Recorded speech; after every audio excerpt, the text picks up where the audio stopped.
This week's sponsor, KR Couriers and Transport Limited, are best known as being a Northwest-based company who deliver newspapers and magazines for local news agents and superstores. You'll find all the information within the description.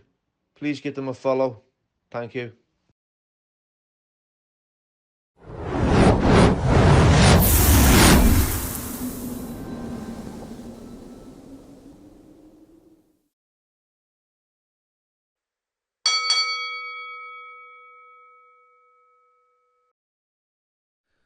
Hello everybody, welcome to the Billy Moore podcast. Today's special guest is none other than Paul Venis, the Menace. Paul the Menace, Venice. Paul the Menace, Venice. Even so, Paul, thanks for coming on. And I know you've been on a few podcasts, and I know you've got your own vlog, and you do a lot of things online, and you know you do a lot for autism as well. Yeah. So I like. So big thanks for all that. So tell us a little bit about yourself and what's going on. How are you feeling? I'm feeling all right. You know, being in recovery and being in fellowship as I am, you know, it's hard to get balance in my life, and you know, some days are good, some days are bad, but you know, I'm clean, I'm serene, I'm abstinent, so things are not too bad, mate, to be fair. So what contributed to you using? You know, what was going like starting from like the early years? Yeah. Where did it all go wrong? Well, you don't really know what went wrong until obviously you join fellowship and you do the work on yourself, and you fucking look back and you think, hold on a minute, that wasn't normal, you know. But I mean, as a child, you know, being bullied, feeling different, wondering what it'd be like to die, you know, 2 different coloured eyes, ginger, overweight, you know, all that stuff never boded well for me as a child, you know. And you know, when you're told you're ugly, you look like a monster, you're fat, you're this, you know, I started to believe that.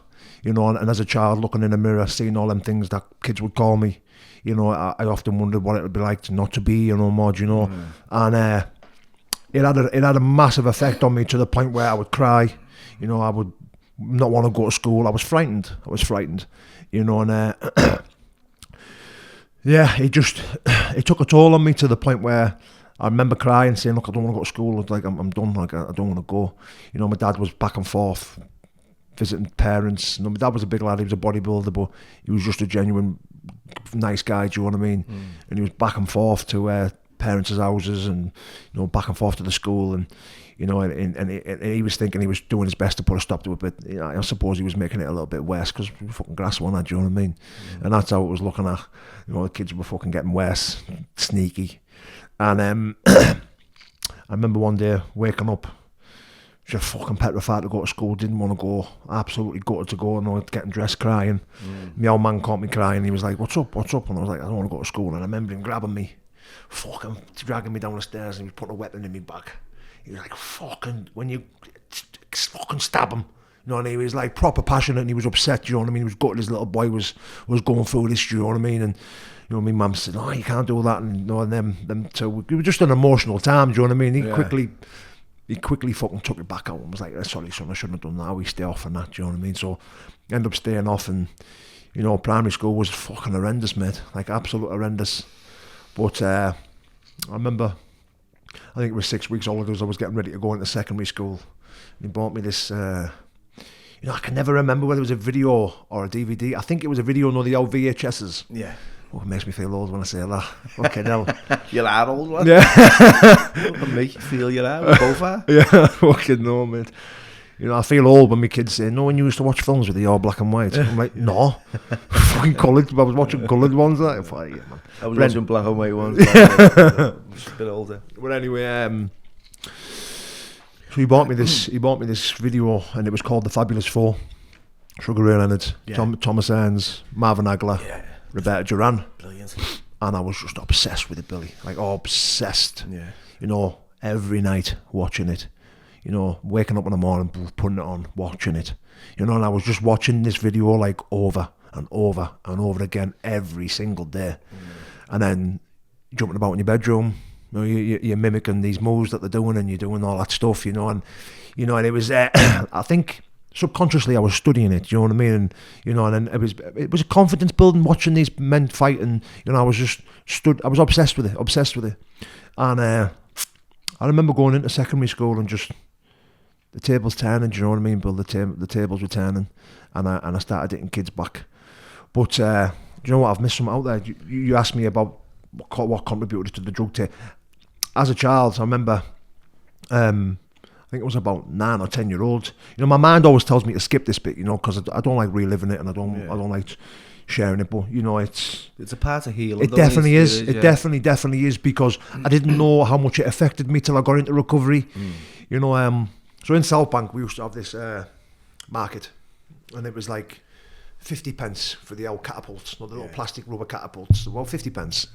There were three of me pals, like 2 of my pals and me. We were like, oh, we've got enough. Should we go get one each? And all that. We were like, yeah, we'll go get one. So we went and got one, and that we were looking for the best stones and the best pebbles and all that. So there was this path. It was called the Lines. Well, it was dead secluded. It took you out of the state, but in between the warehouses, you know, like your B&Q and your B&M and like the industrial estates. Yeah, it took you behind all the industrial estates, but actually out of the estate. So you're in the estate. This path takes you out, and it's dead secluded. So you got fucking bushes upon bushes, you know. So and then as you go further along, like about a mile into the path, there's a bridge. It's called the Trunk Road Bridge. And this path had all mint stones, like all the stones were perfect. I mean, you know, it was like the old Dolomites fucking path. And it was, oh mate, it was belter. So we were like, so we get to the bridge, and we're like, no, what we'll do, we'll fire the stones over. We'll all take 10 each, and whatever stones come over, you know, like, that's your best shot, your good shot. So we're watching stones, yes, come over 1-0 to me. And no, we're just daft. We're about 9 or 10 year old, maybe he's even younger. And obviously, fucking cars going over the bridge. We were oblivious to that. And I honestly say we were, do you know what I mean? We weren't aware that they're going to be hitting fucking cars, because obviously some of the stones weren't coming down. Dangerous to say the least, I know that. You know, anyway, so we're firing the stones over. Obviously some stones aren't coming down. Next thing you know, the bridge was steep to climb. If you were climbing down off the road, it's like that.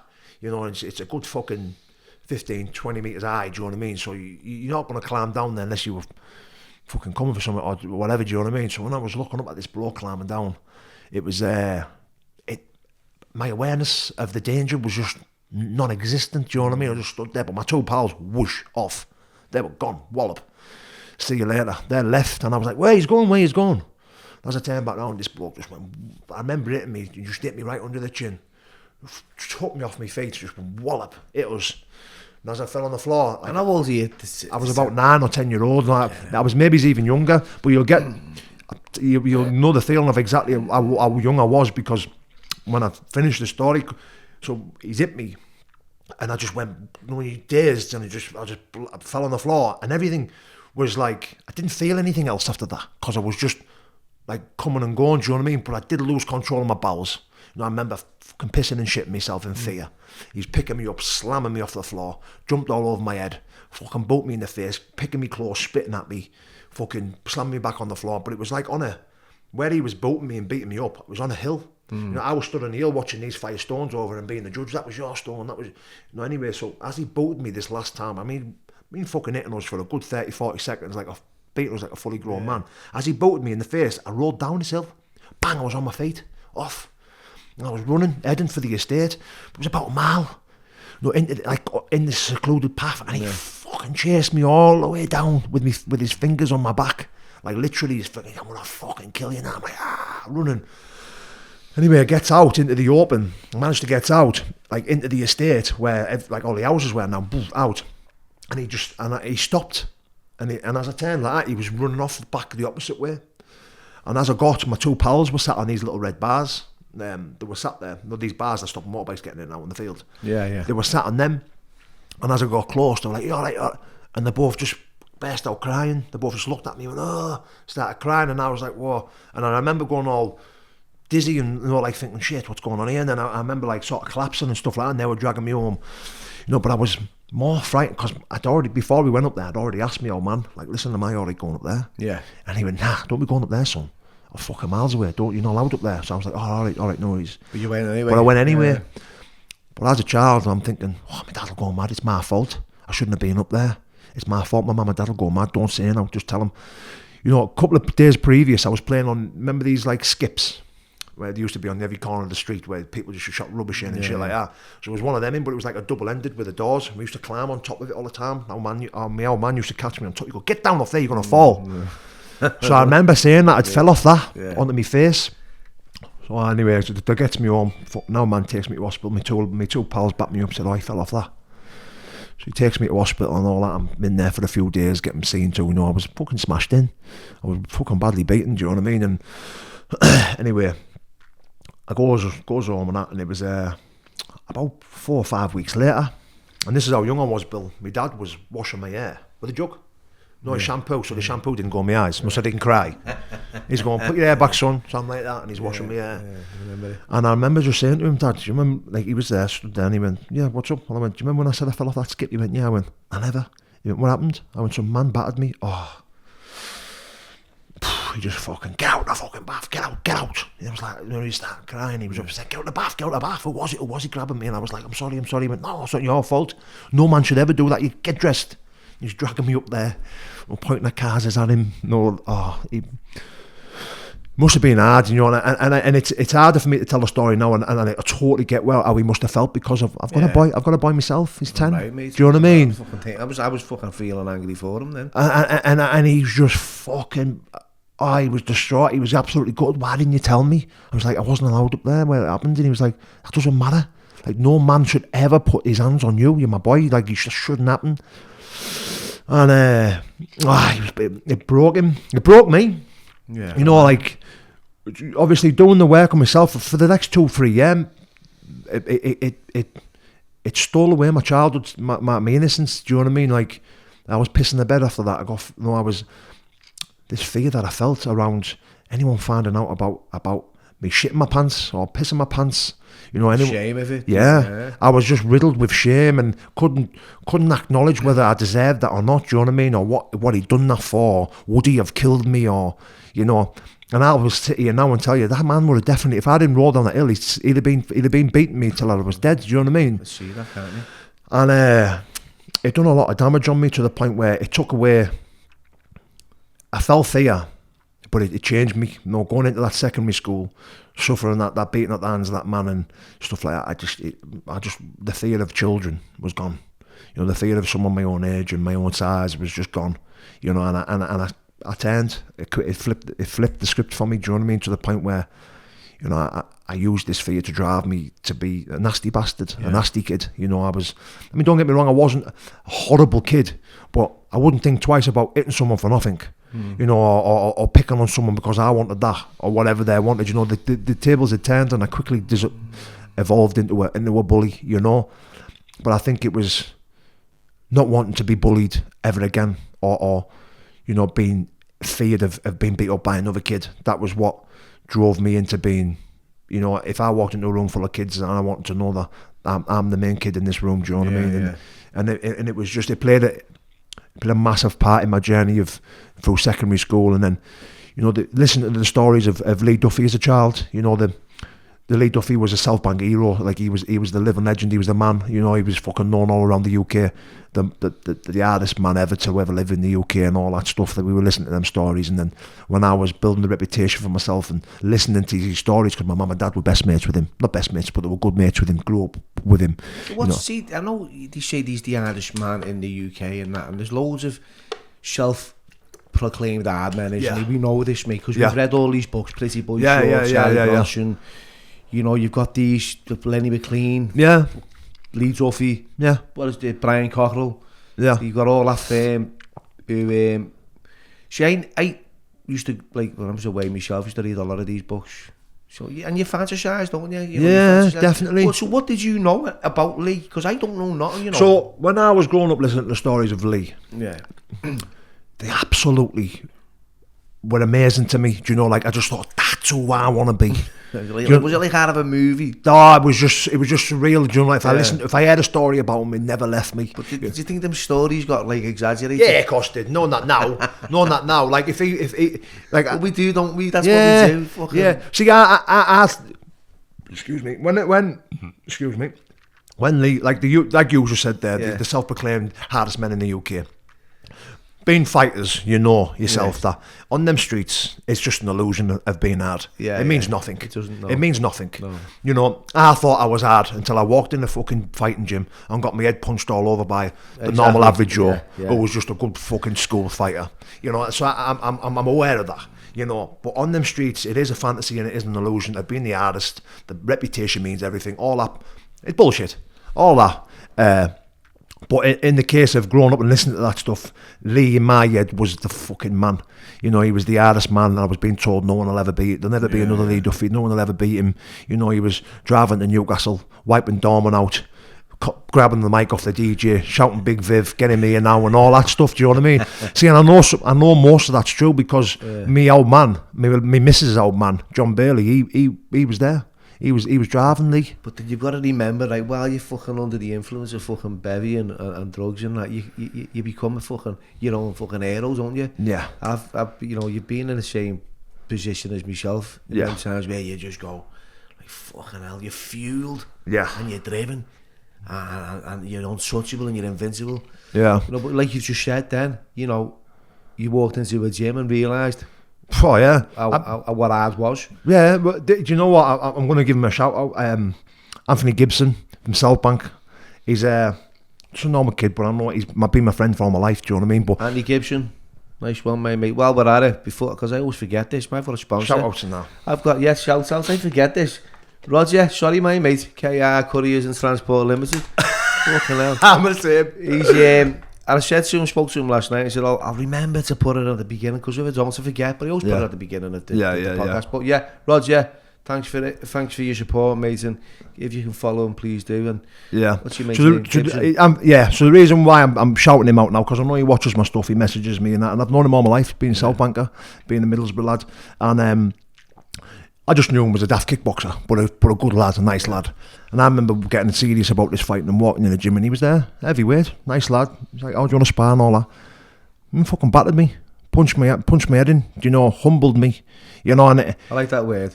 He humbled me massively because, you know, if I ever bumped into him in the street, I'd be like, "Who you talking to? What are you looking at?" Do you know what I mean? And even he might just go and walk away, but that's because he's what's the word? He's disciplined. You know, he's got nothing to prove. Well, I had everything to prove, you know, in here and in there. It was just stupid.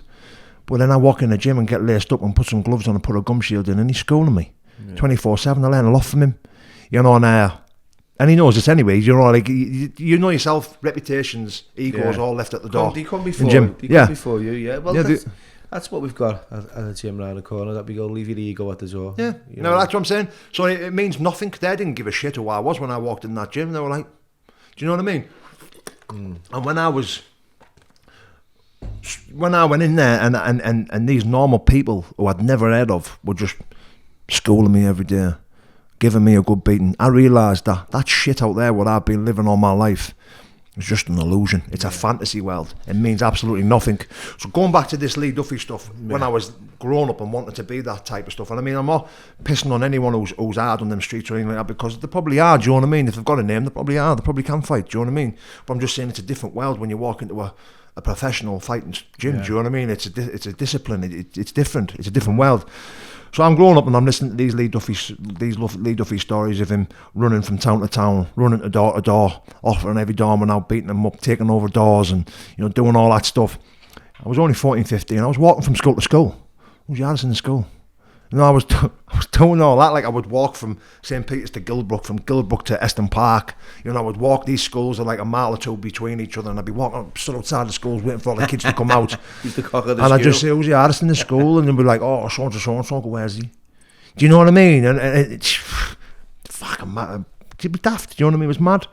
But that was one of the reasons why I was doing what I was doing. I led the life that I was leading then. But you know something, right? And I'd like to identify this before you carry on, and it's important to identify with your guest. And your story mimics mine growing up, going to school, frightened of going to school, getting bullied. I had ginger hair. Well, I still have that ginger hair. Still got it. Fucking hell. Jamaican sunset. Yeah, it's the Jamaican sunset. Freckles. Fucking.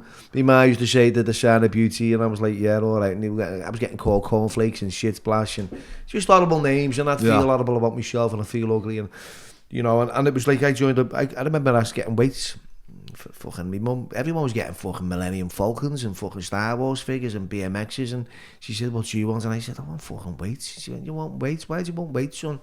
And I knew why I wanted them, because I was dead skinny, little knobbly knees, and I wanted to build myself up because I was scared. Yeah. So I thought if I'm big, right, and there's any kind of conflict, then I've got a presence. Got the weights, joined the boxing club, and then it started hitting back. But I didn't become a bully with it. I stood up for myself. Yeah. Right. But it's still that, like, all that affected me because there was a lot going on. Like, my dad wasn't like your dad. He was a bit more of an austere, you know, a bit more Victorian. So the similarities, this is what we looked at, similarities and there's differences. Yeah. But we're on the same path here. You know what I mean? And I can feel it, you know, so. Yeah, but that's, mate, do you want to know something? The amount of people that you identify with, yeah, and it makes it worthwhile of me doing these, and you know, because I can give myself a hard time of telling my story and glorifying stuff, and going, I was this, I was that, I was what, but then I can go home and go, oh, shouldn't have been smiling around when I was talking about that. I shouldn't have been laughing when I was talking about that, you know. But it's different, innit? Like. The reason why I do this is because of that, to identify, you know, we only keep what we have by giving it away, innit? Do you know what I mean? When you realise that you're not alone, right, on that journey. Bang, that's it. Right, you're not alone. The experience is similar. Yeah. Right, it is, and it's the contributing factors that lead up to the behaviour. Yeah. You know, who you become and the path that you take. Yeah. You know, and I read books, mate. I read fucking books about Charlie Bronson climbing on roofs and thought, I want to do that. So I did. It was a fucking, you know, it was a consequence. It wasn't as glorious and as glamorous as it looked like in the book, and everyone was going, it's just a fucking, you got to come down now, lad. Yeah. You know, because you got to come down anyway. Yeah. You know, what are you complaining for while you're up there? And I was complaining about it, didn't know. So I started inventing fucking stories. The chips were shit on the sherry. You only get one fucking kid change a week. You only get a shower. What more, Jim? Get the fuck down. What are you doing up there? And you know, eventually you got to come down. So we did, and that was it. So it's not like what you read in a book. Yeah. Life, but because we're fucking wired up a little bit differently. You know, bang on, innit? We definitely are. And yeah. So you know, when I was going through that school stuff and doing all that stuff and like wanting to be the next Duffer, the next Lee Duffy, you know, and reputation meant everything to me. You know, being the artist meant everything to me. Just being all out being the boy meant everything to me, do you know what I mean?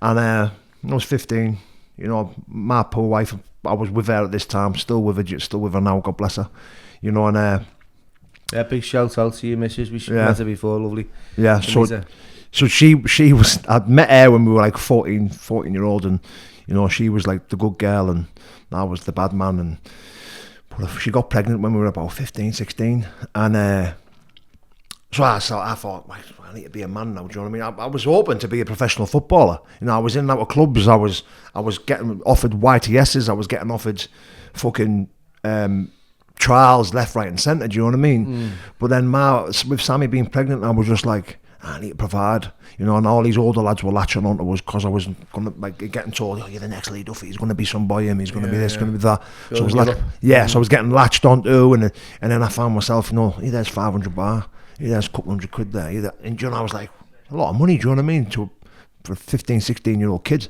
I thought, this is fucking alright, this.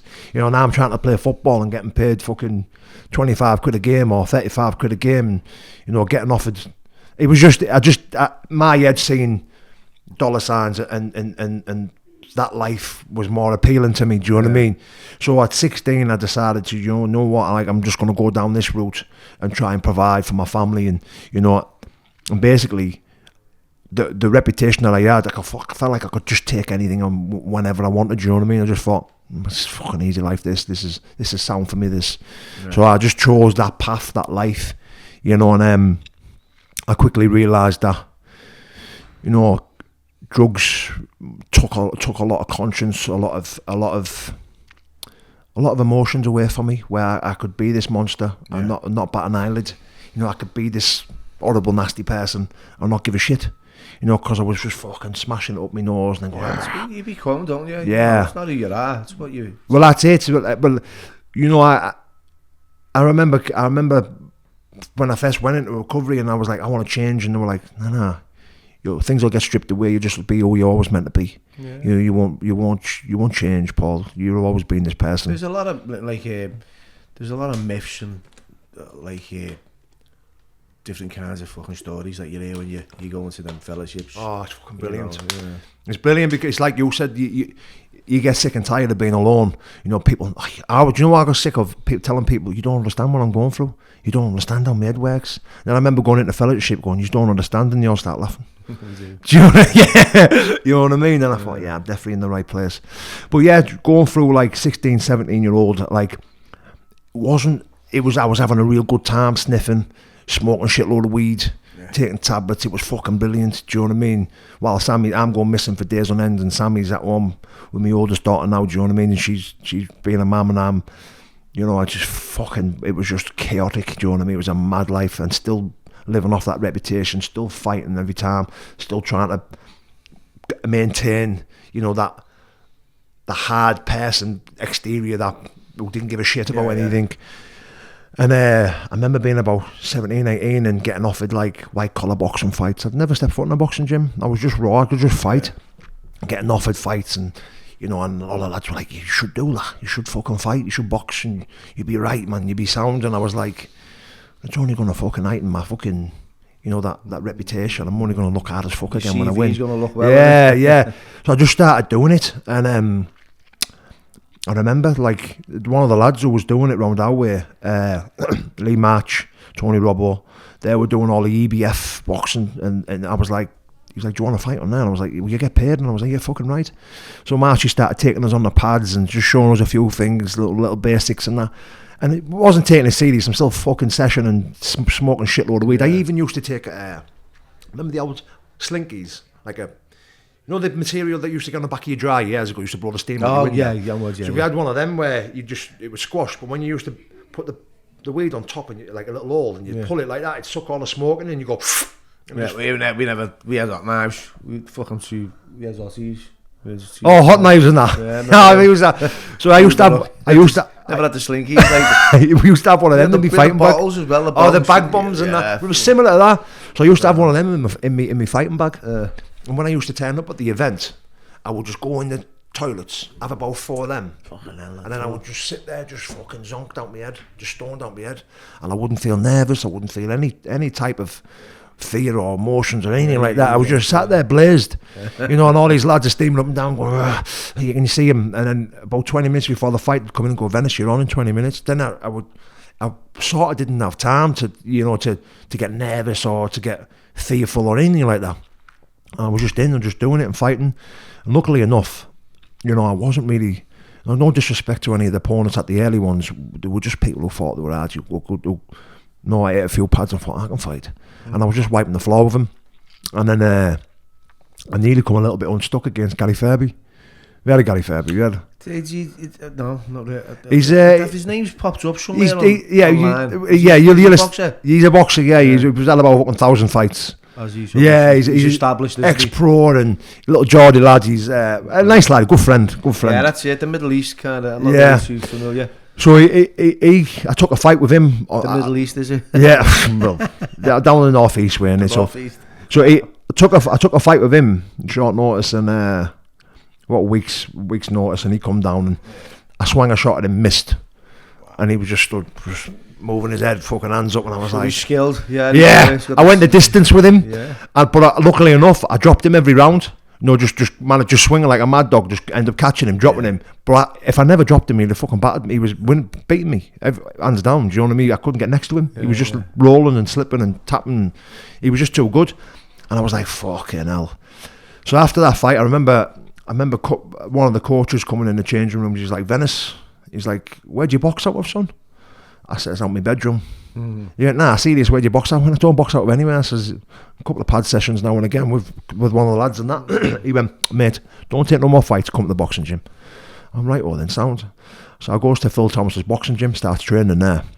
I was training for about 2.5 months, 3 months. Just learning little paddies, step off the centre line. Just little basics. Don't have to get it. So I was just working my stance and movements and on your toes, step off the centre line, little parries. Yeah, and to be fair, it was like water off a duck's back for me. I was like, fucking hell, this is easy. You know, and then I took a fight, Britain's hardest storming, with a lad called Wes Smith, another living legend in the fucking unlicensed boxing world. Used to call him the Viking Slayer. He was just fucking smashing all these big giant men out. You know, and I took a fight with him for Britain's hardest storming. I fucking smashed him, beat him in the first round, knocked him out in the first round. It was fucking brilliant. But I ended up going to prison about a week later. I ended up going to prison, and you can imagine now how I feel, my reputation, all that ego, that bravado, my fucking head's gone. I'm just running around thinking I'm fucking God, you know, and I end up in prison. I end up... you will, you won't. You're up above the streets and houses then, aren't you? With your, that's it, mate. Ego, and you definitely need someone to deflate it, but if they don't... And this is where you are now. It gets deflated. It did. I mean, you got to bear in mind with the reputation I had and the person I'd become. I was taking what I wanted. You know, I was robbing, stealing, I was taxing. I was doing all that stuff, doing what I wanted when I wanted, and not even thinking about any type of consequence. You know, because I was too big an ant for that. Yeah. You know, you're complacent, aren't you? You're taking things for granted. Of course you are. You're like, I just thought. No one will step up to me. No one will fucking do this. No one will grasp me up. No one will say this. No one will say that. Eventually, my house got blasted. They shot all my house up when my lass and kids were there. Fucking, you know, they were targeting me. I got ran over. I got fucking beat up with pickaxes. They were coming for me. But I was in a very vulnerable state. You know, now I was on that. You know, I was fucking on fucking that daft MCAT fucking every single day. I was deteriorating. You know, I was a shadow of myself. And they started coming back and targeting me, getting me for what I was doing, do you know what I mean? And when they targeted my lass and my family and my kids and all that, I did end up arming myself, and I got caught with a firearm. You know, my mother was the one who phoned the police for my own safety. You know, she was left in a rock and a hard place, she knew. Yeah, it didn't need to be masked on the shames, don't worry, lad. Yeah, well, I didn't find this out until I was in prison. You know, I was in prison, she went, listen, I had to phone them. You know, the arm response had just been 2 hours. They had my dad at gunpoint. Yeah. They had him on his knees. You know, and they were like, Paul Venice, fucking... she knew where I was. So she was like, right, listen. So she was like, they're either going to get me while I'm in action and fucking kicking these doors in and looking for people, and they're going to end up fucking blasting me because I've got this on me. Or they're going to get me where I'm somewhere quiet now and chilled, planning the next move. You know, and she ended up fucking ringing the police and giving them the information they needed to come and get me, you know, and they got me safe and sound, basically. Got caught with that on me, you know, straight remand, was looking at a fucking decent sentence, to be fair, and I went guilty straight away.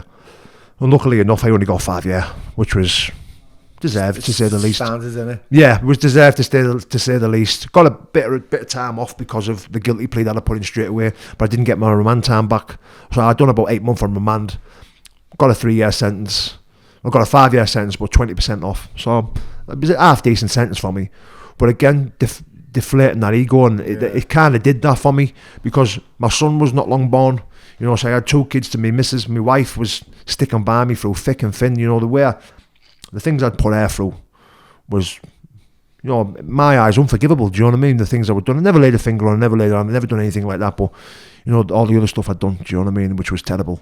And no, the grace of God, she's still with me now, she's still by my side, still, you know, and she did, all the way through this prison sentence, I just knew I needed to do this for myself, do you know what I mean? I couldn't get out of prison and carry on where I left off. So I end up sitting with my mother, you know, Senga, the NA king, the NA queen, and she just says to me, listen son, you were an addict and you need fellowship. So I was like, right, what's it all about? And she was telling me, and you know, I'd seen my mum change. My mum was, you know, mad as an atter and all that stuff, but she was telling me, you know, about this NA and, you know, and what's on offer. So I just started looking into it, and you know, I delved into it. You know, I really wanted it this time. You know, I wanted it for myself because I was sick. What year was this, Paul, that you started, like? Because you've had a big stretch of clean time prior to. I think it was about 2010, 2011, 2010, 2011. I've been out 10 years now, so. Yeah, so it was around about 2010, 2011. You know, I started. Decisions had to be made here. Yeah, I started getting involved with NA, but it was, again, you know yourself, it doesn't just happen overnight. No. It was a slowly catchy monkey. I can imagine, mate, you probably like a ball of bad wire going into a fucking room full of vulnerable addicts, and they were all like, whoa, are we? Because I know for a fact, when I went in, right, I had that look, that sleep mentality, that attitude, right, but I was scared. Yeah. I was lonely, and I wanted, you know, I wanted to tell you, but I didn't have the courage, and no one had given me the number, you know. You know when you go around and like, I'll write your numbers down. Yeah, for the newcomer. Like, fuck him. Fucking give him your number. So I no one gave me a number. I was wondering why everyone was getting a number, and I never got one for 3 months. But because I was like a fucking baller. Yeah, well, I was similar. You know, like I still wanted to get out. I still wanted to kill some cunt. You know, and I still wanted to die. You know, like all the way through this life of what I've just been explaining. You know, death was still very appealing to me. You know, because I knew what I was, and I knew what I was becoming, and I hated who I'd become. You know, and the conscience, the guilt, the shame. You know, was all there. Especially when I stopped using. When I was trying to stop using. You know, it would shower me on the night where I could not sleep. You know, I was embarrassed. Felt remorse. I felt shame. I felt guilt. I felt everything all at once, to the point where I thought, you know, and sometimes it did drive me to relapse. Where, you know, in the early days, the first couple of years of trying to get clean, I just thought, I can't handle this. You know, so I would take a couple of sleepers. You know, I would smoke a shitload of weed. You know, as long as I didn't touch that, was all right. But that was only a yet. I'd always end up on it. You know, and anyway, I remember trying to change my lifestyle, which was, i.e., this mixed martial arts gym wasn't there when I went to prison, but it was smack bang in the middle of South Bank where I was from. You know, and I just thought, fuck it, I'll walk in. And this is where I met Gibbo, Anthony Gibson and that. You know, like, it's like, oh, Gibbo, how we doing, mate? All right. And, you know, I just started to learn from these boys. I got humbled. You know, my ego was removed. I started to get a bit of discipline in my life. You know, I started to become, I started to believe in myself, you know, and it was helping me focus on recovery as well, because I knew with no recovery, there is no fighting, or there is no family, or there is nothing else. So I quickly realised that fellowship has to be first. You know, it is a selfish program, and I knew I had to be selfish enough to put that first before anything, before my wife, before my kids, before my gym, before anything. And the reason why I say that is because I quickly learned, if I put that first, then I'm able to walk up them rooms and be humble around my wife, be humble around my kids, you know, be what you need, what you want, I'm here for you, and all that stuff, you know, where I wasn't capable of it. You know, even though when I was fucked in an active addiction, if you would have said to me, do you love your kids? I said I'd die for them. And I meant it. I would have died for them. You wouldn't stop using for them? But I'd still stepped over them for a fucking crack pipe or a line of coke. Yeah. You know, I would have. And I did, you know. And you go to, it's like they say, don't you? It's like ways and means to get more. We live to use and use to live. Very simply. You know, an addict is a man or a woman whose life is controlled by drugs. Yeah. We are people in a grip of a continuing and progressive illness whose ends are always the same. And it is. Jails, institutions and death. So we've got that, because I fucking, that's one of these readings that just like, boom. It was the only reading that stood out to me, Bill. It was mad you said that to me, because... Who was an addict, Yeah, because when I got in, you know yourself, when you go into recovery and your head's fucked and you're just living in this fucking fuzzy world, them readings, you're like, oh, fuck's sake. Because I couldn't get them, I didn't understand them, you know, and this lingo, you know, abstinence, surrender to win, and I was like, fuck, I know, where am I here? But that reading never, ever, ever left me from my first meeting to the end. You know, like, still now, jails, institutions, and death. I remember some kid I remember there was a card mission once. I was in Bristol, this was in 2004, that was when it started to be getting an NA. And then my first meeting in St. Nick's in Bristol, and who's an addict card was missing. Said, has anyone got? But no one had phones back then where there was no smartphones. So he said, this kid could recite it without even having to pull it out, and just says it off the top of his head. And I just got like, fucking said, like, fucking who's he think, fucking smart bastard. What does he think he is? But I went home that night and then read out of the fucking basic text. He was an addict every fucking night until I remembered it. Yeah. And then when it was my turn, when they asked again, I'll do it. Oh fuckers, I didn't know it, not him. Go ahead then, lad. It's just that, and that was my ego. Yeah. You know, but yet, like you said, that card was it stuck out for me. The jails, institution, and death bit never left me, because I knew I'd been sectioned. You know, I had been sectioned, I'd been jailed. You know, and the death was a yet for me. You know, I was either going to kill someone, or I was going to kill myself.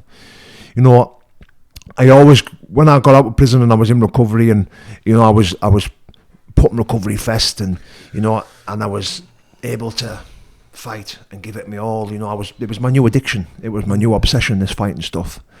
You know, and it made me want to live. You know, and I wanted to live, you know, and I wanted to be a fighter. I wanted to do something. And for people who don't know what NA is, it's Narcotics Anonymous. And Narcotics Anonymous is a place where you can go if you feel you need, you know, you've got a problem with drugs. And, you know, it doesn't matter. It's alcohol, drugs. It's alcohol is a drug. Yeah.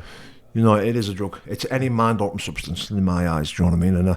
And I just think... And it's a 12-step programme of people who are all sharing the same experience and similar stories and there to help each other. That's what it's about, isn't it? Bang on, mate, yeah. You know, you all walks of life, you're meeting in there, do you know what I mean? And you have one thing in common, and that's this. We're not saying this into a meeting, by the way, but I know it's I know it's anonymous, but it's too anonymous sometimes, I think. You know, yeah, I think it can be, yeah. I mean, I'm fine breaking my own anonymity, and I'm happy to hear other people breaking their own anonymity. I broke my anonymity way back when. And I respect that, mate. I love it. Do you know, because you know yourself, and I do love it. But just going back to this, when I was putting recovery first and becoming a fighter, you know, and I was training, and now I remember... I was training now for about 6 months. You know, I was learning how to kick, leg kicks, you know, parrying. You know, I was becoming a fighter, and I fucking loved it. I was becoming a mixed martial artist, and I absolutely knew this was my calling. You know, and the lads were like, "Oh, do you want to fight amateur? Do you want to do this? Do you want to fight that?" And Point Scott, I was like, "Nah. I want to earn some money. I want to because when I got out, Bill, I was skint. You know, I knew I could go and earn money, but I didn't want to do that. You know, I was that skint, focusing on fighting, and you know, I was at food bank. You know, I was getting fucking food vouchers off my probation officer. Done it, lad. Do you know what I mean? Yeah. Getting food vouchers off my probation officer to get food to stop me from doing... No, because I was on this universal credit shite now. You know, I'm not saying it's shite, I'm just... You know, I was on it and I was pissed off that I was on it, but I didn't know how to work it, so I was missing meetings. They were sanctioning me, you know, and we weren't getting paid. So that was one of the reasons why I thought, I'm hungry for this. Like, I need to turn pro. I need to spark. Like, get me a fight. I want to turn pro. I'm like, none of this messing about. Just let's get it. Let's get at it. And he was like, right, then we'll turn you pro. You know, and I had my first fight in Hartlepool against. I was meant to fight some lad who was well known, big lad, doing well, and I thought, I'll have him. I'll fight him. You know, bear in mind, YouTube. There was a lot of like white collar boxing fights that was on where I was just chinning people and laying them out. You know, there was 1 or 2 fucking bare knuckle fights when I was just on the field beating someone up. Yeah. You know, you type my name in YouTube before I turned pro, and there was about 12 fights on there. So when I was trying to get matched up, these lads, like the coaches, were like, "Nah, hold on a minute, my lad's not ready for Venice." Yeah, but he's had 2 fights, y'all. I don't even. Yeah, but Venice is all over YouTube here, fucking. Beating people up and fighting. So you're like, my lad's not ready for him, Chappie. Chappie was my coach at the time. He says, he's not ready for him. So he was like, Venice, you need to get them off YouTube. Otherwise, we can't get you to fight. People cheering for fighting their life. So I managed to get them all off because I was just reporting. I managed to get them all off. But it was too late. People all around our area and around other gyms had already knew. Do you know, like, nah, he's not just a one fight. He's you know your reputation. Yeah, he's had many fights. You know, so I ended up just jumping in the deep end, you know, and just fighting straight away. So I matched myself against this kid from Leeds who was a big lad, big name, and he pulled out on the night before. So I fought some lad from Czech Republic. You know, he was just mad. I mean, he's still fighting to this day, but you know, it was just a last minute standing, and I ended up fucking smashing his head in. Yeah. Leg kicks, stopped it with leg kicks, just boom, boom, boom, and it just progressed, but. I just jumped straight in the deep end straight away, and before you know it, I'm in the top 10 rankings in Britain. You know, then I'm in the top 5. You know, then I'm fighting for the WSK British title, which for me was my best belt. You know, and probably my toughest fight. Well, I say my toughest fight. It was the most fear I'd ever felt going into the fight because the lad was like 6'8". Muscles, you know, he was like muscles don't win wars. No, they don't. But I knew. But he looks fucking. He look good. Yeah, mate. But I knew this kid was like. Avoided, you know, and he was the British title holder for a reason, and you know, people didn't really want to fight him, and you need a full training camp for him. And it was 2 weeks. I was fit. I was fucking like a machine. And my coach says, "Listen, fighters pulled out there against Cal Hewitt." Yeah. Big shout out to Cal. And I still talk to Cal now. And the lads, I says, "What do you reckon?" Because I knew Cal, and he went, "He's a big lad, and he's good." He says, "What do you reckon?" I was like, "Fuck it, let's go for it." So I jumped in, took my time, and ended up stopping Cal in the second round. He knocked him out the ring. and after that, I just knew. I thought, I've arrived here. This is me now. I'm going to make a living, and I did. I landed a sponsorship deal where I could do it full time. I didn't have to work. I was getting a healthy monthly payment just for training. I had decent sponsors. Everything was looking mint on fire. Yeah, and then I fought number 3 in the UK, stopped him. Then I fought for the ICO European title, stopped him in the second round. Then I fought a kid from Leeds for the ICO world title. These world titles and these, I must say this because me and Danny got a lot of stick. Well, I got a lot of stick off Danny's channel. No saying, the Mickey Mouse belt, your world title, never heard of you and all that. Because just share how it is, Dan. Because so the WSK, the British title, that was the rankings. That was my favourite belt. That it is what it is. I was a decent fighter on a British level, not well renowned. Don't get me wrong. If the opportunity presented itself, I'd have been travelling and I would have done it. The opportunity did present itself. I was on licence, Bill. I had a massive firearms ban. Glory K1 is massive in Australia, Japan, East Asia, all that stuff. I couldn't go. Yeah, they refused me. My mate John Gilly, he was lethal at it, you know what I mean? He's travelled the world and fought some. I'm not sure what his belts are, but he's won a few. Like. That's what I'm saying. I've got a house full of belts, mate. I've got North East, I've got Northern, I've got British, I've got English, I've got 2 British, 2 English titles. Don't know what they are.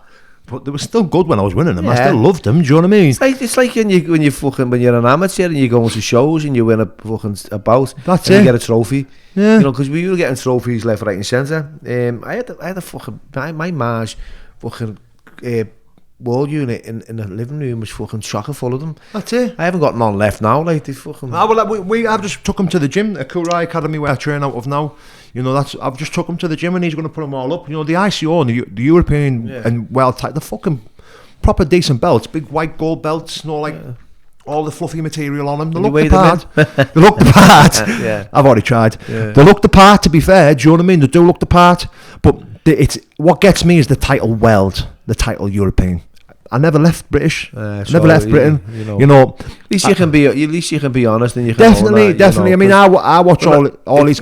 Go on, Bill. Sorry, I was going to say, at least it's like because you're not here glorifying it, making of that you shouldn't. And there's loads of people that go on these podcasts, and all of a sudden they're fucking this, that, and the other. And you can see through it. You got that fucking bullshit radar going on. And with yourself, I can see that you're quite a humble kid. You know, there's nothing fucking glamorous. There's no glitter about you. Nah, which was nice. Mate, do you know what? I remember first getting into this and doing and like trying to change and doing a story, and I could feel myself going, I was the hardest. I was that. And I think, that's not like it's not good. Do you know what I mean? But so back to these titles, but like the ICO. I tell you what happened, right? So I was the only undefeated heavyweight in the top 5 in Britain. I was the only undefeated one.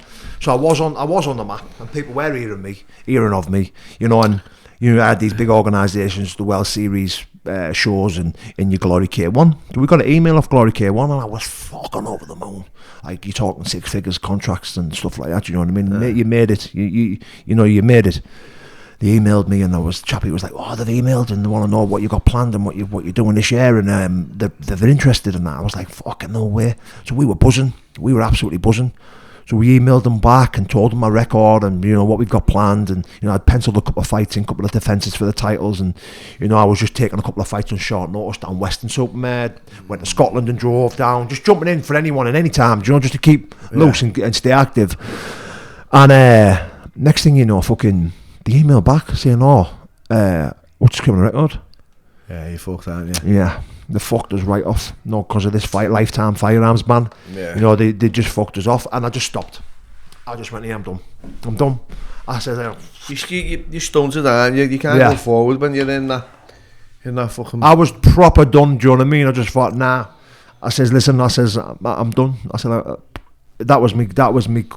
The only target I had. You know what I mean? Just to get abroad, become a millionaire. Let's not fucking sugarcoat it. There's a reason why I was doing it. I want to be a millionaire, I believe there's no harm in having a goal. You know what I mean? Setting your sights. I believed in myself as well. Do you know what I mean? Like I would never claim to be the hardest man in the world, but I was a trained fighter, and I mean this from my heart of heart. Right? You could have put King Kong in front of me, and I'd have had a go. you know, and I would have believed in myself, and that's not me being big-headed or anything like that. That's just because I was a fighter, you know, and I had all the theory in the world of getting beaten, getting knocked out, but it drove me into being a fucking good fighter, and that's what I was, and that's what I'd become, you know, and I was proud to say that. Would I have made it if I'd have stepped in the big league? Who knows? You know, but I believed in myself. Yeah. You know, and I see some of these monsters now, watching them, the Ricos, your Badr Haris and all that, and I watch them now at 36 and think, whoa, fucking hell.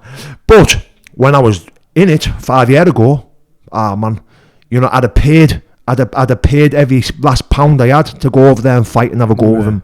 Do you know what I mean? Never mind get paid for it. Yeah. Do you know what I mean? And I would have. Just to be sharing the ring with them types of guys, you know what I mean? Who I watch. Yeah, it's a fucking experience, isn't it? Yeah, so I just felt the need to share that, because when me and Danny were done a podcast, we were getting like, he's fucking never heard of him, he's not well titled. So the only title I can hold my hands up and tell you now, listen, there wasn't, I believe at the time, I never ever got to number 1 in Britain. I got to number 3. Yeah. But I believe in my heart of heart that when I was bang at it, training and fighting, I would have beat every single person in that rankings in number 1 in Britain, in that rankings, and I believed in it. It's not about now, I'm 36, it's not about now, I'm training. Fair play though. But I do believe it, and that's it, do you know. So that fighting stuff, it was, you know, it's a story to tell the grandkids, and I'm absolutely over the moon that I did it, you know. It's a legacy, isn't it? Definitely. Legacy, you know, my boy watches my videos, and he's like, can you fight him? Can you fight him? I'm like, yeah, of course I can.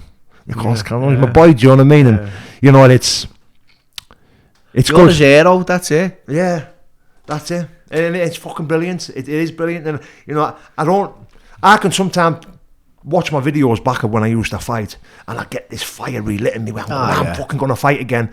Then I go train with the young lads and end up getting a broken nose and a black eye, and I think, yeah, not no more. the sharper, aren't you now? Yeah, they are, mate. They are. But yeah, when I stopped fighting, mate, you know, I started doing a lot of soul searching, a lot of, you know. So your fighting career is over now, isn't it, in that sense? To be fair, I just stopped. You know, I never retired. I never said it's over. I just thought, I'm done. Yeah, I know what, I'm done, man. I'm done. And I just...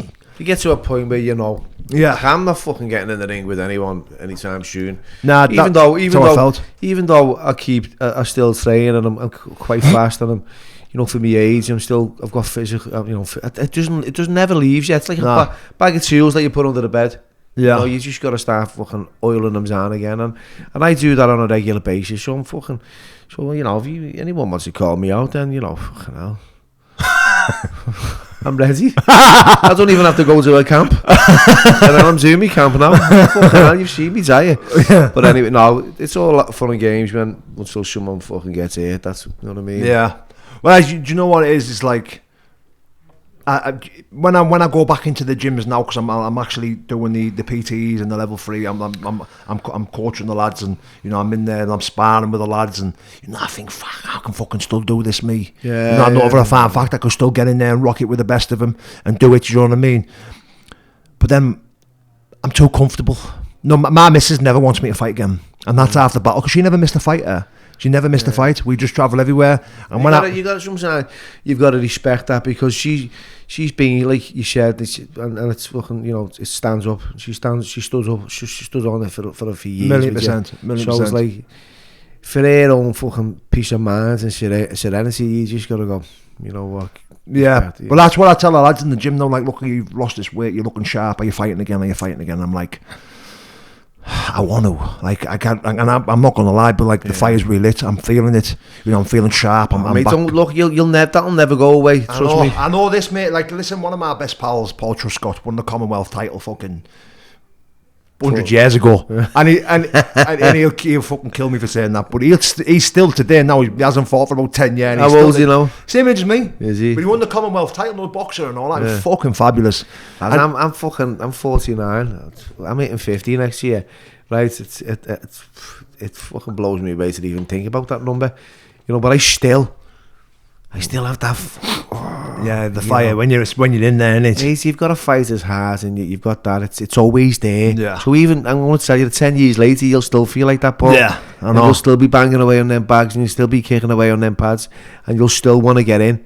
right? It'll never leave you until you fucking die. You know, that's how it's gonna be. Yeah, I know, mate. I know this because I trust he's the perfect example of it. You know what I mean? Where I think it's healthy for him to know that.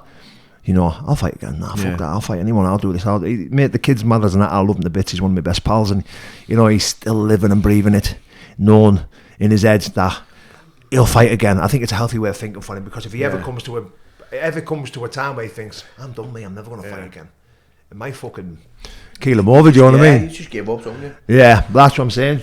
But yeah, like I say, when I stopped the fighting and all that, I focused on recovery. But I tell you one thing I did struggle with, Bill, was higher power. Yeah, that's a big one for me, to be fair. Yeah, well, I struggled with it, man. I struggled with it bad. I still do. Yeah, but I don't know. Yeah. I don't know. And my story around that is, Shane Taylor was I had a big run-in with him when I was a kid. And then going through prison and reading his books, you know, the reinformed characters, and seeing this kid. Oh, have you never heard of Shane Taylor? Yeah. The name's familiar. So if you don't know Shane Taylor, he was like in the top 6 deadliest prisoners. He was inside a fucking prison, like jail, Charles Bronson style. Yeah. And he was his story's phenomenal. And I had a run-in with him when I was a kid. You know, he put the knife out on us, and you know, I had knives pulled out on us and bats and all that stuff. It was just part of the parcel of living that life. Obviously, you know what I'm talking about. And then, but this kid, when he whipped the knife out on me, and I looked at him. And he said to me, if you, because my mate was fighting, and he said, if you join in, I'm going to stick this in your throat, I'm going to kill you stone dead. And he definitely would have. I just looked in his eyes and I thought, 100% he's brought that to kill someone. I just knew. So I went, listen, I'm splitting up. He went, go on then. And that was the first run-in we had when we were kids. When I read his book, I thought, fucking hell, I know him. You know, and when I met up with him, it wasn't this, like, he had these eyes where he just looked through your fucking soul. He was different. You know, he was tall, fat. He was like a proper Christian. You know, like proper happy, and you know, like didn't preach, but was just proper changed. And I was looking at him thinking, what the fuck? Like how different this man is. Yeah. You know, and I was like, I just instantly knew only God can change a man like that, because he was a fucking killer. You know, I think he stabbed someone in the head. He was in prison for attempted murder. Then he stabbed a screw or two while he was in prison. He's the reasons you don't get fucking jars of coffee now in prison. You know, you get the sachets, the cups and that. You get the bags, don't you, of Red Mountain. Yeah. Fuck off, Shane. Was that your fault? Yeah, so he smashed the coffee jar and fucking stabbed the screw and all that. Yeah, I remember that. And then I think I recall that. You know, his fucking head was just obsessed with death, violence, no, psychotic, you know. And to see this guy today, fucking a miracle, fucking mad.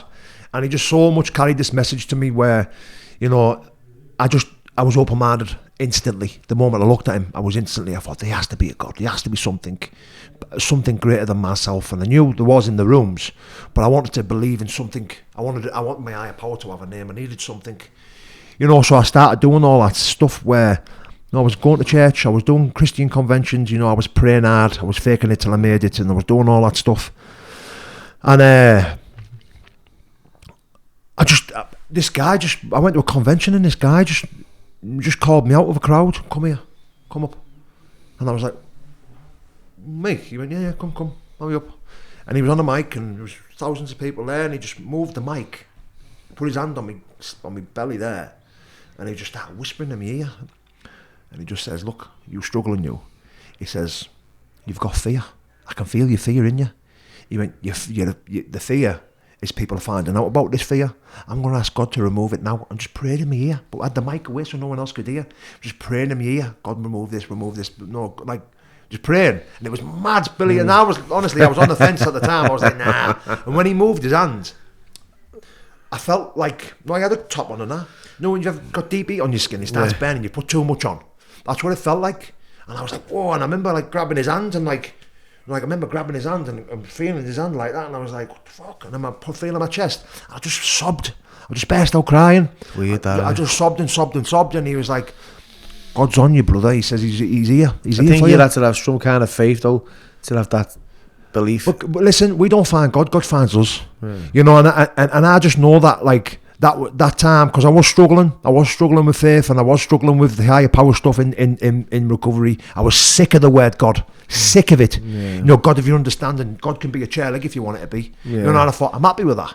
You know, because there's been times where it's easy to avoid the fact that you know, there's what your view of or your ideal is. Yeah, right. Do you know what? When I was listening to other people's ideas, I just knew it wouldn't work. That's not right for me. Yeah, and I had the same. I had a sponsor who used to tell me to do this, do that, and the other. I was like, mate, it might work for you, but it doesn't work for me. Yeah, well, everyone's walk's different in it, you know. And I was always told what's meant for you won't go around you, you know. And this God stuff, this Jesus stuff that I found, I've never let go of it, you know. And I got baptized, you know, and I did become a full-fledged Christian to the point where. No, you probably won't know him, Nicky Gumbel. No. Or probably the biggest Christian in the UK. Massive, raising money, millions. Alpha. He's got the Alpha course. He's got this. So I got invited to London. I've done a talk in front of 7,000 people. I was on a stage. Wow. It was mental. It was mental. But I started running with this God stuff and running with this Christianity, you know, and it did change me. But again, put me on a pedestal. Yeah. You know, and I started. I was literally overnight running around with a tambourine, fucking telling all my mates, God's real, boom, grabbing them. It's just like you're a loon. Yeah.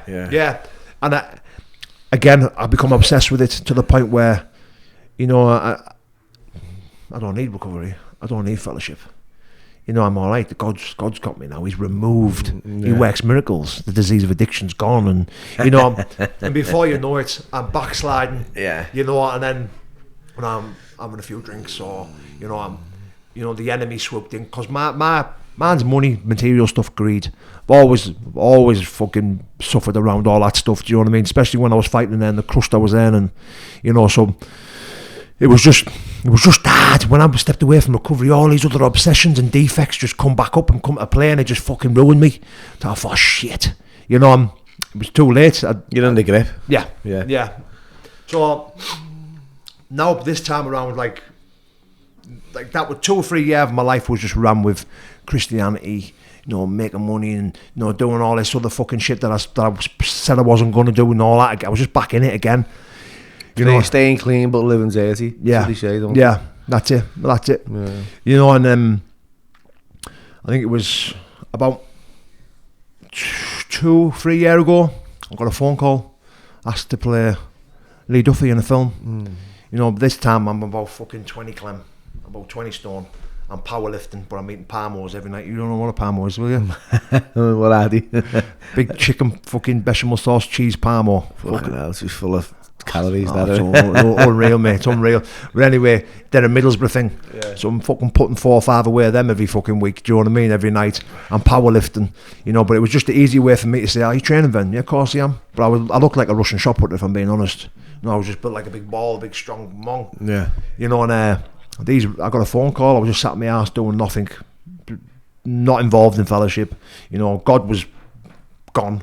You know, I still believed in it, but it was like I couldn't bear to think about it because of the guilt and shame again, and you know all that stuff that was creeping back up. You know, and he rang me and says, "Oh, is this Paul Venice?" I was like, "Yeah. Who's this?" He says, "Oh, it's Steve Rafe." I was like, "Right, yeah, we're making a film about Lee Duffy and Viv Graham about the Sayers. We want you to play Lee Duffy." I went, "Bye-bye." Boom, put the phone down. He messaged me saying, "No, I'm being serious. Like, you need to answer. You need to ring us." So I rang him. I went, "Are you being serious?" He went, 100%. He went, "Where do you live? Where are you from the same town?" I said, I'm practically on the same street as was where his mum and dad lived when he was young. Like, I literally was, do you know what I mean? Yeah. So they're like, "Listen, mate, we want to meet up. We want you to play Lee Duffy in this film." So I was like, "Right, well, then, yes, sound." When? It was like about a week before Christmas. So we'll meet up after Christmas. I went, "All right, sound." So they were like, "Do you still look like this on your videos on YouTube?" I went, "Nah."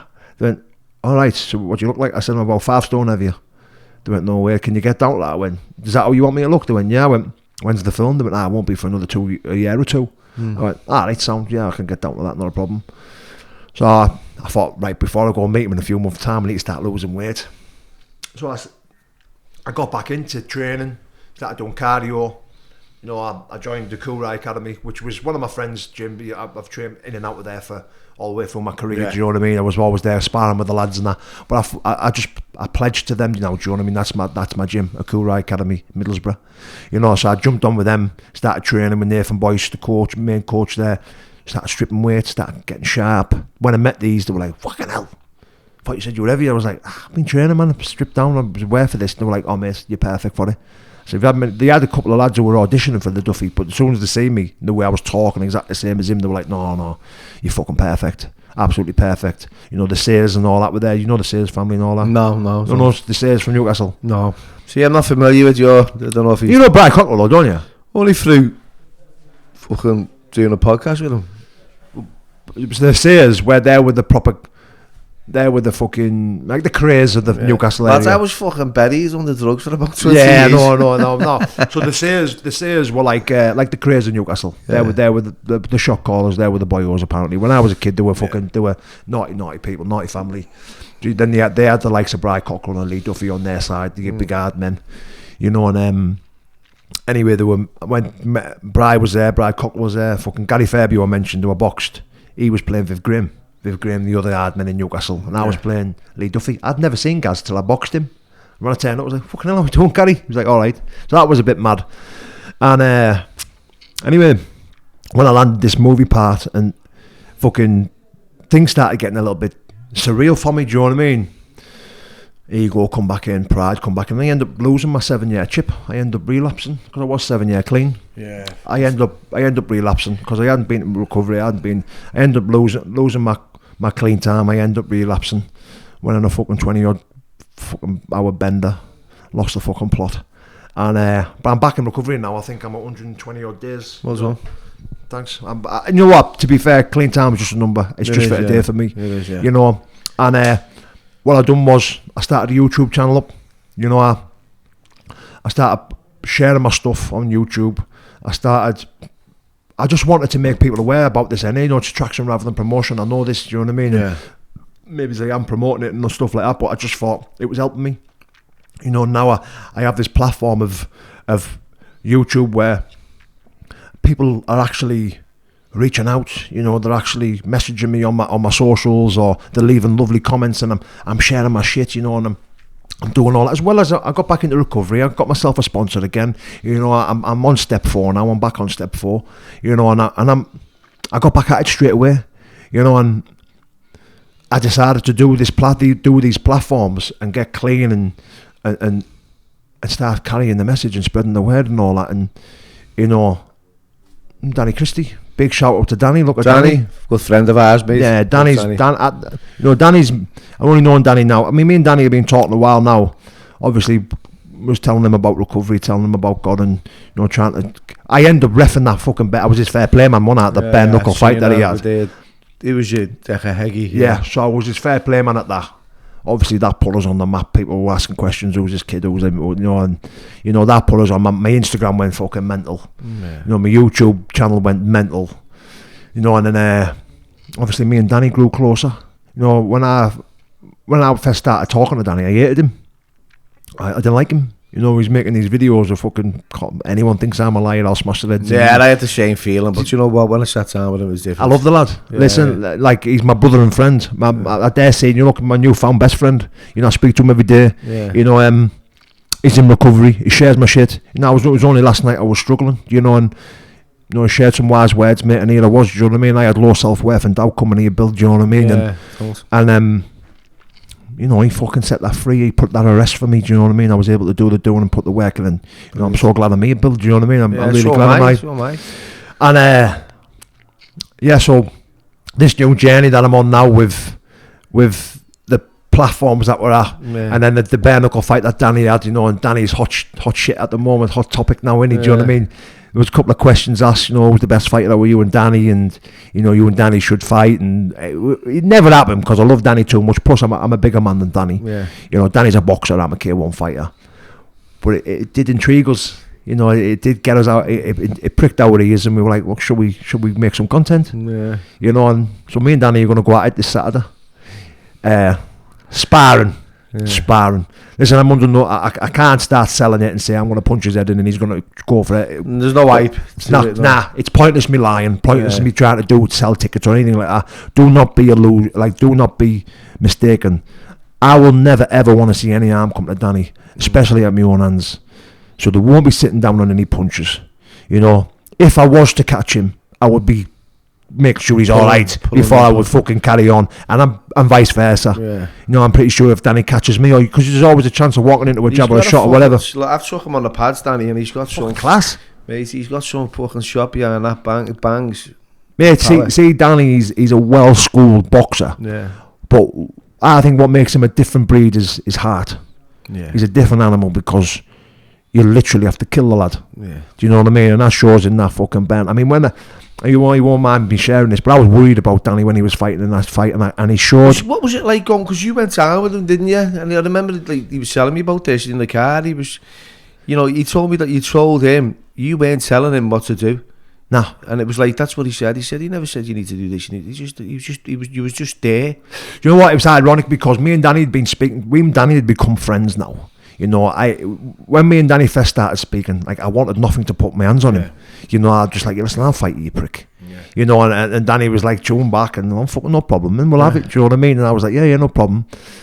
And then we ended up speaking, and Danny obviously seen a couple of my. I was a professional fighter at the time. Do you know what I mean? I shouldn't really have been calling him out because I was involved in this YouTube stuff. It was before he had a channel or anything like that. I was just watching shit, and he ended up ringing me and just said, listen mate, you too much for me, you're a big lad, do you know what I mean, like, but if you want it, you can have it. And I was like, and then he obviously said his piece and all that, and I listened, and I was like, you know what bro, I'm sorry, I shouldn't have done that, I shouldn't have called you out, you know, it's not what doing me, I apologise.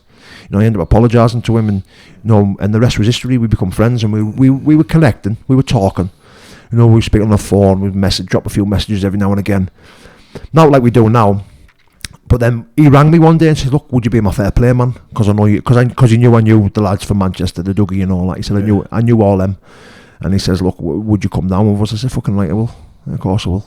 You know, and the reason why I agreed to it, even though I'd never met Danny, but the reason why I agreed to it is because I have nothing but respect for anyone, regardless of the beef, regardless of the chew, no matter how far it's gone. If you want to sort some chew out, fist to fist, I can respect that, Bill, because let me tell you something now, on them streets now, no matter what town or where you're at, no one respects you how hard you are. No one gives a shit. They don't give a fuck how hard you are, because some little one will just stick a knife in your back or whatever. They don't care. You see it with 14, 12-year-old kids. They don't give a shit. I often think, right, what the beef is that was going on with because there was obviously there was a resentment between the both of them. Yeah. What's his name? Decker Heggie. Yeah. Right, so I know his name. There's a Declan, or I don't know. But anyway, there's a bit of beef between him and Danny. They've got resentments. There's a bit of to and fro. Now, I don't know what, there's a lot of accusations getting thrown at the other fella, isn't he? Yeah. And, you know, I said, you know, if someone calls you a fucking donkey, then have a look in the mirror, you know. I mean, it's like that one, isn't it? If someone calls you a donkey, forget it, but if 10 people call you it, then you've got a fucking problem. You need to have a look at it. Yeah. So you're getting accusations, and I can understand the accusations getting thrown around. They're quite painful, you know what I mean? And all I know, right, and I won't say any more on this, is, you know, the truth will defend itself. Only lies need defending. Yeah. Right? And I read that, and it was a quote from a prophet from way back when, but it's true. I think it was I can't even recall who it was, but yeah, the truth will defend itself. Of course it will. And that's how I see it. You know, if you want to start getting up, I feel that it's getting a little bit out of hand, some of this stuff on YouTube and some of this stuff on the platforms. And I feel, and I've said this before, because people crave drama. Yeah. It's like my fucking bird. He loves EastEnders and fucking all the mad soaps. Yeah. Right, take away that, and there's no drama unless you create it yourself. Yeah. Right, so there's a lot of drama. And I see a lot of people inciting violence. Now, if you're, right, got a positive mindset and you want to go forward and change the fucking world, well, get up and fucking make your bed first, right? And fucking keep your side of the street clean. Because I see all this, and it's also, I'll tell you now, right, Paul, it angers me, right, because I can't help but scroll through stuff, right, and I'm an addict, right, I'm in the grip of fucking drama myself, right, I'm one of them, I'm looking through keyholes, I'm listening at doors, I'm searching for a fucking bit of pain, and then I hear my name, or then I hear this kid's name, or I hear that, and what's going, and then I'm in it, Yeah. We're in it. We're fucking rolling around it. And then we're like, fucking alright then, yeah, I'll fucking... why are we so fucking, like, driven to fucking drama? It's fucking crazy, isn't it? It's mad, innit? I mean, people are so entertained by it. And, you know, like you said there, keep the side of your street clean. Yeah. You know, and I'll be straight with you, like, there'll never ever come a time where I'll ever get involved in that on YouTube, and I'll never do it. And I just think, and the reason why, it's embarrassing. Yeah, but the reason why is because I see lads who I talk to taking it well, getting trolled bad, and taking it well. You know, Danny in particular. You know, I admire Danny so much because of the backlash he can get. He gets so much support now because of the person he is. But the backlash he gets, you know, I know 100,000,000% that I would struggle with it. People would live in my head rent free, you know, and I just can't afford that to happen. No, you know, and it's not me. It's not me. I don't even feel like I want to get involved in it. Neither, you know, all I want to do is if I want to make a video, I want to talk about mental health, recovery, or autism, and that is it. And anything else after that. And it's, you know what, and it's so difficult not to be drawn into something, right? Yes. Right, so I'm going to start trolling you, right? Not even trolling, I don't even know what a fucking troll is. I've never heard nothing. Someone who inflames some kind of vigorous fucking, like, argument and causes problems which are untrue. I hear it, trolls. Look, it's someone on a keyboard who's giving you a bit of beef. Yeah. Right? He hasn't got the ball sack, right, to fucking say it to your face. Now, what I know of not being a troll is someone who'll tell you to your face. Yeah. Right, I'll say to you, right, I'm not a fucking troll because I tell you my opinion and my thoughts and my feelings, right, around something that I believe's true. Right, that's not me being a fucking troll, is it? Nah, it's me. It's me forming my own opinion, right? But what I don't do is, because I haven't got a set of depth there, I haven't got a fucking DBS in front of me, right? I've got to be kind of like diplomatic, right, in the process, and go, okay, so people are saying that about you, Paul. People are saying that about this kid. Because I like him, he's my mate. Am I going to believe him, what he says to me? And we get this in the fellowship, right? Yeah. You sit down and you go, alright, Bill, I don't fucking like him, you know, mate. Well, I don't like him now. And then you meet him, he's the fucking best fella you've ever met. Yeah. You know what I mean? Because I've got a misguided fucking loyalty to you. Yeah. And I'll fucking preempt the judgments on him because of what your feelings are. So that's what's going on now on YouTube. There's a lot of people go, I fucking this, that. And it's hard because to maintain that equilibrium and be in the middle of it, because you are. Yeah. You know, my name's getting dragged into things I don't even know why. Yeah. Right? And it's not even worth a mention, and I won't respond or react, right? Because I'm fucking normal. I'm okay. I'm well in my mind. You know what I mean? I'm fine with who I am, right? And it's none of my business what you call me. It's none of my business what you say about me, because I'm fucking... It's not. Just call me what you fucking want. Get in the queue. There's a fucking queue of people calling me names. I've had it for years. So for me, for having it for years, it's like having it a couple of books. I read the reviews. Fucking say there's 100 fucking positive reviews. Like, oh, boss book, great, 5 stars, 5 stars. Then there's one. It's the one you focus on. You fucking cunt, you. Yeah. I'm Lee Menace now, lads. I'm going to find you. Yeah. I'm going to hunt you down, lad, because I want to know why.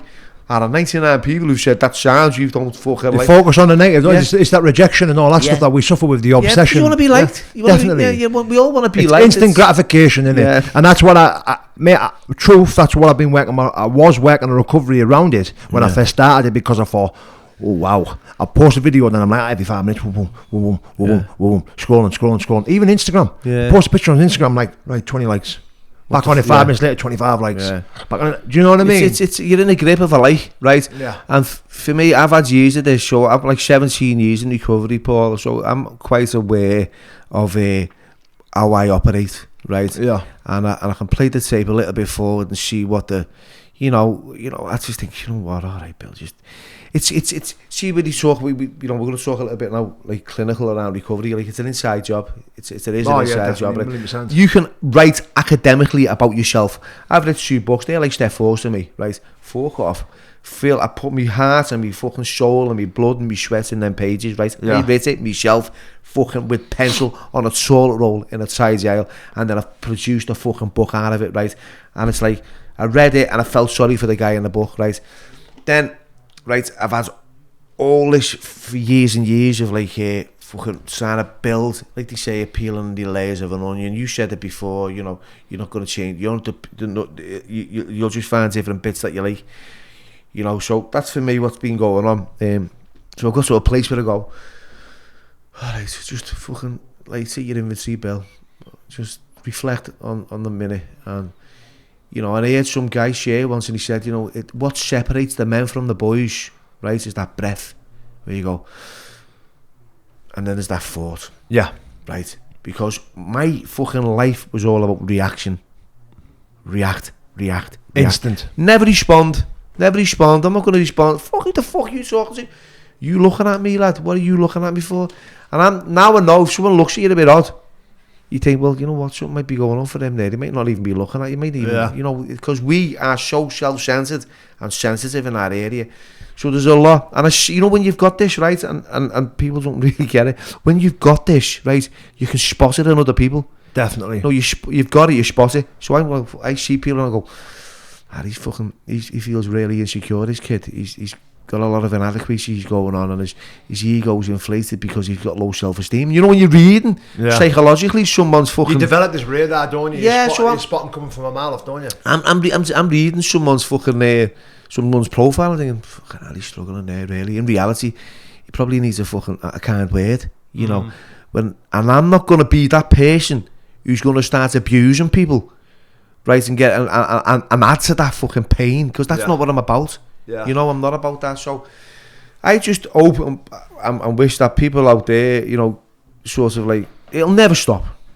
Because people want to be entertained. Yeah. And there's different kind, but you know, if you're not entertained in that area, you're entertained in that. You've got to, I see a few, there's a few people that living in London now, he's responding videos, and then you've just got that whole circle. I actually think he's funny. I haven't really seen nothing, you know, of him, but I was in Camden not so long ago, and I was hoping I'd have bumped into him. I would have said hello, but I bumped into Marvin out the blue. I seen you bump into Marvin. That was the oddest fucking thing ever. You know what I mean? I was just with our Joe, and I recognised his mate, and I seen him. You're messing. Never met him in my life. Do you know what? I love Marvin's story as well. Yeah. I loved it. I loved it on James English's. I followed your stuff.